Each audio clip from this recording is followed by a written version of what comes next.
So once we have an unconscious person who is not breathing normally, we need to go into our CPR.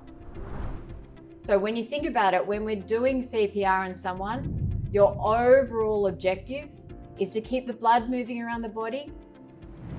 Inside the blood, we have oxygen, and we want to get that oxygen to the brain. So when we are doing CPR on someone, your overall objective is minimizing neurological damage. Now, to do our CPR, and we place it right into the center of the chest. You can use the nipple line as a bit of a guide, but again, the center of the chest.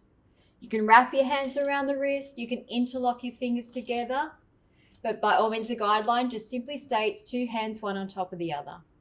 In doing your compressions, make sure your arms are nice and straight. Again, we're pivoting from the hips.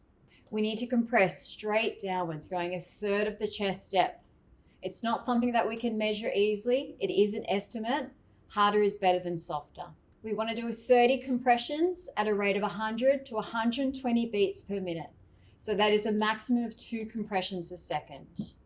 So going into our 30 compressions, and after our 30 compressions, we then want to do our 2 breaths. So after our 30 compressions, we go into our breaths. Now to perform a breath, we apply a pistol grip. So this is going to give you good support of the jaw. We need to tilt the head back to get the tongue out of the airway, pinch the nose off, completely cover the mouth, and then blow into them just enough so we see that upper abdomen rise. We're going to do 2 breaths. And then straight back into your compressions.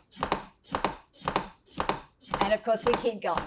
30 compressions, 2 breaths, 30, 2. Now, if you find yourself in a situation where you do not feel comfortable with doing the breaths, absolutely just keep going with those compressions. Just keep that blood pumping around.